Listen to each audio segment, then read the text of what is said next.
So, here's the thing. I'm talking to my husband about what strategic means, and I spent probably 4 minutes too long talking to him about what strategic should mean. Here's what strategic should mean. It should be aligned to business-centric issues, metrics, and outcomes. I don't know if we can hand these slides out to everybody, but if you get a copy of this deck, take this slide and post it in your office. All of the work that you're doing should be defined according to what strategic means. And it really doesn't even matter whether or not strategic is in your business title or not. What will define whether or not you're strategic and whether or not you're taken seriously as a strategic business partner is whether or not what you're working on is business-centric in issues, metrics, and outcomes. So let's meet a few people. Here on your left is Anita. She's an HR business partner. She was recently asked, so Anita, what strategic projects have you been working on lately? And she very proudly responds, well, I had the most wonderful time working with the CEO to set up the employee luncheon. What's wrong with that? Here's Anita, HR business partner. In her title, she is supposed to be a partner with the business. And in some ways, and in some organizations, an employee luncheon is absolutely strategic. But I'd much rather see her respond in a way that demonstrates that employee luncheon is aligned to the pursuit of objectives within employee engagement or employee relations, right? Or tied to results that they're trying to drive around employee survey feedback.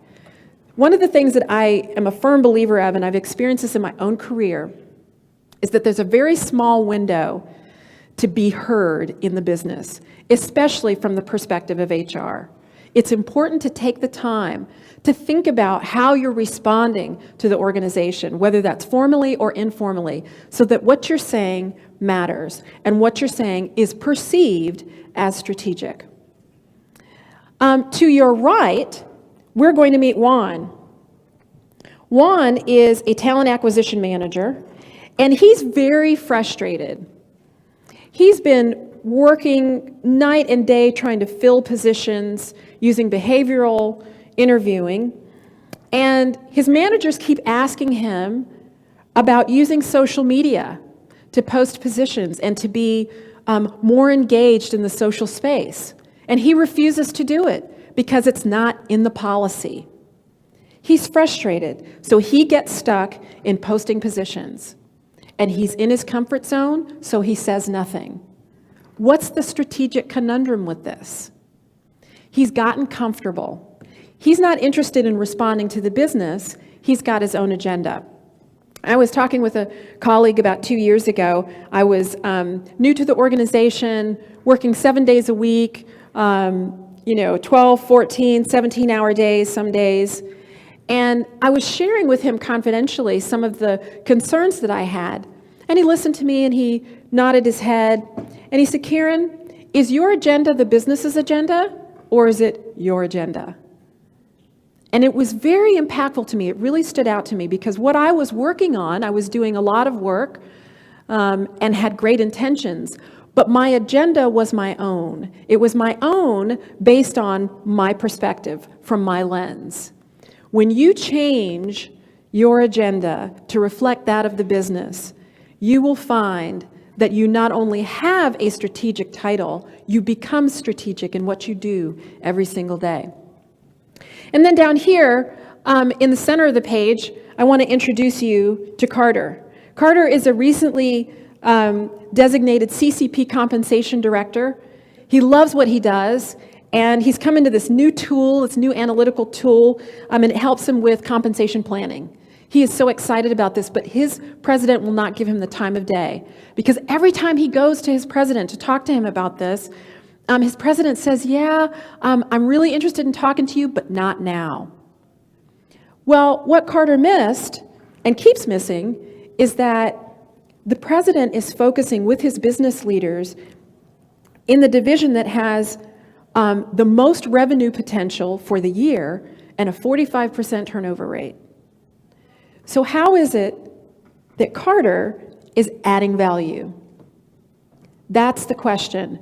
Any of these examples could be any one of us. And you may be hearing these stories, none of them relate to me, by the way, but you may be hearing these stories thinking, yeah, that's me, or I know somebody in my department that's dealing with these types of issues.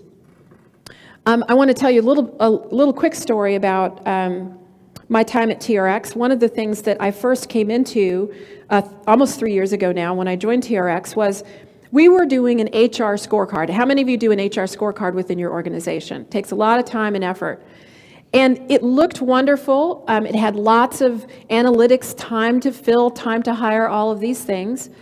But we were missing some key metrics. And those metrics were designed around where we were failing. Time to fill, time to hire, all of which are very, very important from an HR perspective. But the business perspective was not using that data. So I literally went back to the business and I sent some quick emails and I said, yeah, I report on this every week and then once a quarter to the board. But how many of you are actually using this data? Do you know how many of them responded, I'm not? Every one of them. You know what we did? We stopped reporting on time to fill and time to hire. Here's what's required. For any workforce trend, insight has to be meaningful. You need to be sure that every activity that you're working on is aligned to your strategy. We've talked a lot about this today. I think Quinn and Peter and the team were talking in the panel just now about that very thing, making sure that strategy is involved in everything that you're doing. Stop doing anything that doesn't matter to the business. And I know some of you shudder at the thought of saying no to your business leaders, but there is a way to constructively and creatively say no that earns you credibility. Provide data-driven insights that provide a unique perspective, not just any perspective. There's something to say, and we're going to talk about this in just a second, about not being the only expert in the room. Here's a quote that I saw recently that I thought really drove this home from a C-suite client of a consultant. He says, I don't need HR surveys to tell me that engagement sucks. I want to know what we can do about it. So be thinking about that. Am I just reporting for reporting's sake, or am I taking some high-level analyses that I've gleaned and then giving them solutions? The business is hungry for solutions. Here's what strategic HR looks and feels like.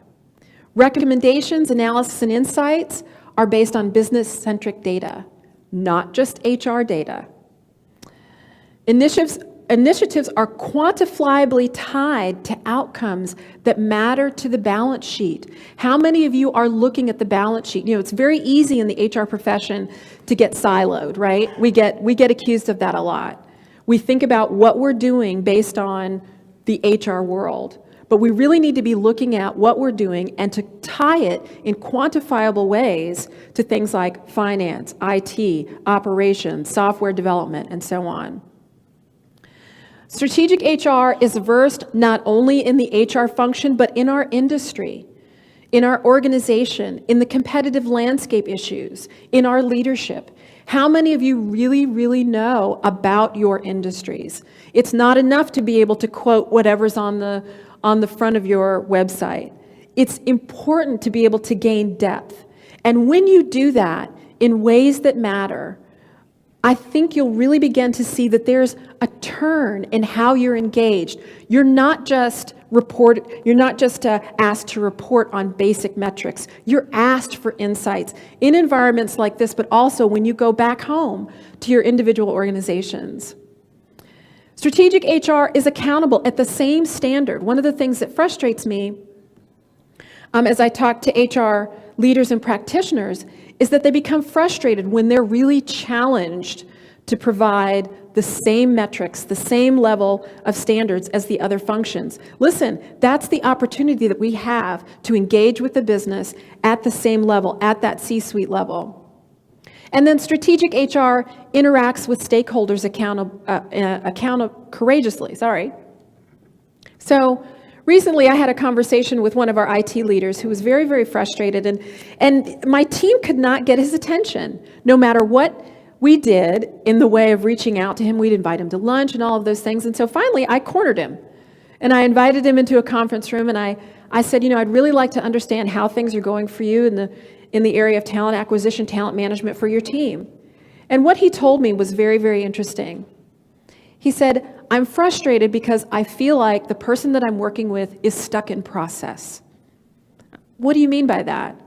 Well, I'm quoted policy, I'm told these are the things that we've always done, but I really want to stretch beyond that. I want to do some different things, and they're not willing to work with me because it doesn't fit in our current model.